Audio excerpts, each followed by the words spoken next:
Student, आप सभी का स्वागत है आपके अपने YouTube चैनल हार्ड कंसेप्ट पर। आज का जो टॉपिक है वो है बेंडिंग इक्वेशन। बड़ा इंपॉर्टेंट टॉपिक है, ठीक है। इक्वेशन होती है वो क्या होती है, m upon I equal to sigma upon Y equal to E upon R, ठीक है। वेयर m क्या है, देखो m है मैक्सिमम बेंडिंग मोमेंट, ये क्या लिखा है मैक्सिमम बेंडिंग मोमेंट, ठीक है। I क्या है मोमेंट ऑफ इनर्शिया, सिग्मा क्या है बेंडिंग स्ट्रेस, E क्या है मॉडुलस ऑफ इलास्टिसिटी, y क्या है distance of extreme layer of section from neutral axis और r क्या है रेडियस ऑफ कर्वेचर, ठीक है। ध्यान देना, इसको जितनी भी टर्मिनोलॉजी इसको याद कर लेना, ठीक है। इसको इक्वेशन को याद कर लेना। अब थोड़ा इसको सॉल्व करते हैं। देखो यदि इधर देखो m divide by I equal to sigma divide by y है, ठीक है। यदि मैं क्या करूं सिग्मा मैक्सिमम निकालूं या m की वैल्यू निकालना, तो m इक्वल टू क्या लिख सकता हूं सिग्मा इंटू आई उस साइड जाएगा, आई डिवाइड बाई वाई हो जाएगा। अब एक चीज आप देखो, यदि मैं m इक्वल टू लिखूं तो क्या हो जाएगा सिग्मा मैक्सिमम की बात करूं into I divide by Y maximum. तो आपको एक चीज बताओ कि आपने एक चीज पढ़ी थी क्या, एक होता है सेक्शन मॉडुलस। सेक्शन मॉडुलस, जो सेक्शन मॉडुलस का मैंने पढ़ा भी दिया था, z इक्वल टू क्या होता है I divide by Y maximum. यानी कि एक चीज समझ में आ रही है, यदि I divide by Y maximum के यहां मैं z लिख सकता हूं, यानी कि m इक्वल टू क्या हो जाएगा सिग्मा मैक्सिमम इंटू यहाँ z लिख सकता हूं कि नहीं। यानी कि यहां से एक फॉर्मूला और निकाल लिया। यदि आपको बेंडिंग मोमेंट निकालना है तो आप क्या कर सकते हो सिग्मा मैक्सिमम इंटू z क्या है सेक्शन मॉडुलस, तो यहां से डायरेक्ट निकाल सकते हो। यदि क्वेश्चन आता है कि आपको मैक्सिमम बेंडिंग मोमेंट निकालना है तो कुछ नहीं करना, सिग्मा इंटू z कर देना, ठीक है। सिग्मा क्या है बेंडिंग स्ट्रेस है और z क्या है सेक्शन मॉडुलस। सेक्शन मॉडुलस क्या होता है i divide by Y maximum. I क्या है मोमेंट ऑफ इनर्शिया, y क्या है maximum distance of extreme layer of the section from neutral axis. हमेशा याद रखना न्यूट्रल एक्सिस। अब इसके क्वेश्चन करेंगे और देखेंगे, ठीक है। आपको पूरा समझ में आना है, ठीक है। क्वेश्चन देखते हैं।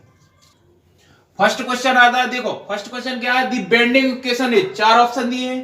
पहला ऑप्शन क्या है t upon j equal to tau upon r equal to c theta upon l। B option क्या है t upon j equal to tau upon r equal to theta upon l। C क्या है m upon i equal to sigma upon y equal to e upon r और d क्या है l upon r equal to tau upon j equal to c theta upon l। अब ये बताओ bending equation अभी अपन ने पढ़ी है क्या, m upon i equal to sigma upon y equal to e upon r। Very very important, ठीक है। तो ऐसे ही क्वेश्चन आता है, आप बेंडिंग इक्वेशन पहचान लो। Moment of inertia of a rectangle of width b, देखो विड्थ क्या है b है एंड डेप्थ क्या है d है, अबाउट इन एक्सिस, ध्यान देना एक्सिस कौन सा पूछा उसने x axis, passing through its centre of gravity in parallel to and is given by. उसने मूवमेंट ऑफ इनर्शिया पूछा है रेक्टेंगुलर का, देखना ध्यान से, जैसे मैं समझाऊं ना उसको बड़े ध्यान से समझना, ठीक है। देखो एक अपन ने रेक्टेंगुलर सेक्शन बना लिया है, देखो मैंने इसको रेक्टेंगुलर बना लिया, ठीक है। रेक्टेंगुलर सेक्शन है, मूवमेंट ऑफ इनर्शिया पूछा है, विड्थ क्या दी है उसने, देखो क्वेश्चन में गिवन है विड्थ क्या है b है और डेप्थ क्या है d है, d दे दिया। और उसने मूवमेंट ऑफ इनर्शिया x के अबाउट पूछा है, मैंने x एक्सिस जी रख दिया, ठीक है, सपोज जी है, ठीक है, x एक्सिस ये हो गया। अब x के अबाउट यदि movement of inertia find out करना है तो ध्यान से देखना कैसे करते हैं। देखो यदि मुझे i(x) करना है तो जो रेक्टेंगुलर का फॉर्मूला होता है वो होता है BD³ डिवाइड बाई 12। अब b क्या होता है हमेशा याद रखना, देखो इसने x के अबाउट पूछा है तो x के जस्ट सामने की जो वैल्यू होगी, देखो x के, देखो x ये इसके सामने क्या है, इसके पैरेलल देखो ये है v, यानी कि b सामने वाला b होता है, हमेशा याद रखना b हो जाएगा। d का क्यूब करना है डिवाइड बाई 12 होना है, यानी कि जो i(x) है वो क्या हो जाएगा BD³ डिवाइड बाई 12। अब देख लो option B is the correct answer. Next question देखते हैं, the section modulus z of rectangular beam having width v and depth d in uniform and isotropic section is. देखो रेक्टेंगुलर सेक्शन की बात कर रहा हूं, ये रेक्टेंगुलर है, उसने z की वैल्यू पूछी है। z इक्वल टू क्या होता है i divide by y maximum, simple. i क्या है BD³ divide by 12, y maximum क्या है d बाई 2, कट पिट कर दो इसको 6, b से d, यानी कि BD² divide by 6। Option B is the correct answer. समझ में आया। नेक्स्ट क्वेश्चन देखो, the section modulus of hollow circular section having external diameter, उसने क्या दे दिया, देखो एक्सटर्नल है कैपिटल D और इंटरनल है small d, hollow circular cylinder है, ठीक है। तो उसको देखो कैसे करेंगे। उसने क्या पूछा है, सेक्शन मॉडुलस, वही सब है। सेक्शन मॉडुलस क्या होता है, I divide by Y maximum. ठीक है, इसको सॉल्व करते हैं। देखो इसका जो हॉलो सर्कुलर होता है उसका जो मोमेंट ऑफ इनर्शिया होता है वो होता है I equal to pi by 64 d2 की पावर 4 माइनस स्मॉल d की पावर 4। ये होता है आपका मोमेंट ऑफ इनर्शिया। जो y मैक्सिमम रहेगा वो क्या रहेगा, y मैक्सिमम रहेगा वो रहेगा d बाई 2। इसको सॉल्व कर दो। ठीक है, जो आएगा आपको देख लेना। ठीक है, इसको आप सॉल्व करते हैं। आगे दोनों को डिवाइड करना है। डिवाइड करना है तो क्या हो जाएगा, देखो z इक्वल टू क्या हो जाएगा, पाई बाई 64। ठीक है, क्या हो जाएगा, d2 की पावर 4 माइनस d की पावर 4। डिवाइड में d बाई 2 करना है, तो डिवाइड में मुझे क्या करना है, d बाई 2। इसको सॉल्व कर दो। इसको जब सॉल्व करेंगे तो क्या हो जाएगा, देखो 2 से कट जाएगा यानी कि पाई बाई 32 d हो जाएगा और d की पावर 4 हो जाएगा माइनस d की पावर 4 हो जाएगा। ऑप्शन चेक कर लो, पाई बाई 32 d की power 4, C is the correct answer. ठीक है, तो इस टाइप के क्वेश्चन आते हैं। नेक्स्ट क्वेश्चन देखते हैं। नेक्स्ट क्वेश्चन है, a rectangular beam carries a maximum bending moment of m if its depth is doubled its moment of carrying capacity will be। देखो ये क्वेश्चन आया है। ठीक है, अब ध्यान से देखना। देखो रेक्टेंगुलर सेक्शन है, आपको मालूम है कि इक्वेशन क्या होती है, m upon I equal to sigma upon Y equal to E upon R. ये वाली क्वेश्चन आपने देखा था। अब मूवमेंट की बात कर रहा है, मूवमेंट की बात कर रहा है तो क्या करोगे आप, देखो मूवमेंट इक्वल टू अभी आपने देखा था क्या होता था, सिग्मा इंटू जेड होता था कि नहीं होता था, आपने ये किया था। अब रेक्टेंगुलर बीम है यानी कि रेक्टेंगुलर बीम के लिए क्या हो जाएगा, sigma into B D square divide by 6। एक चीज तो समझ में आ गई, यानी कि मूवमेंट की वैल्यू ये आ गई। अब यानी कि उसने दो केस बोले हैं। सबसे पहले फर्स्ट इक्वेशन तो ये हो गई, लेकिन उसने क्या बोला, यदि डेप्थ में डबल कर दूं, डेप्थ डबल कर दूं तो m इक्वल टू, ये तो m1 हो गया, m2 equal to depth double कर दूंगा तो सिग्मा इंटू बी। अब डेप्थ को मैंने कर दिया डबल, स्क्वायर डिवाइड बाई 6। अब देखो कितने ध्यान से, m2 इक्वल टू 6 b 2 जा क्या हो जाएगा 4 d स्क्वायर डिवाइड बाई 6। यानी कि जो m2 हो जाएगा वो क्या हो जाएगा 4 sigma B D square divide by 6 हो जाएगा। अब ये बताओ sigma B D square divide by 6 क्या है, m1 लिख सकता हूं क्या, m2 इक्वल टू क्या हो जाएगा 4m1। यानी कि मूवमेंट आपका कितना हो जाएगा 4 टाइम्स हो जाएगा। D is the correct answer. इस टाइप के क्वेश्चन आते हैं, बहुत ही इजी क्वेश्चन है। ठीक है, बिल्कुल क्वेश्चन को ध्यान से ये वाली इक्वेशन याद कर लेना, किस टाइप से सॉल्व करते हैं उसको देख लेना। नेक्स्ट देखते हैं, ये वाला बहुत इंपॉर्टेंट है, इसको देखो, इस क्वेश्चन को देखते हैं। ठीक है, बड़ा ही इंपॉर्टेंट क्वेश्चन है, इसको देखो।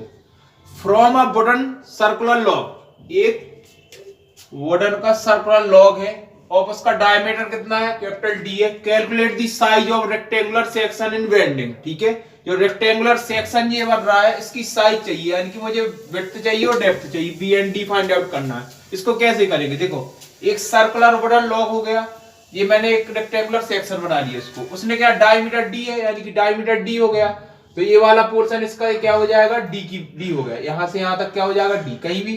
ठीक है, डायमीटर सर्कुलर का कहीं भी डी हो जाएगा। इसको मैंने जो रेक्टेंगुलर सेक्शन बनाया इसका जो डेप्थ डी हो गया, विड्थ बी हो गया। अब इसको कैसे फाइंड आउट करेंगे, कैसे, बड़ी इंपॉर्टेंट वैल्यू इसकी। ठीक है, कैसे करते देखो।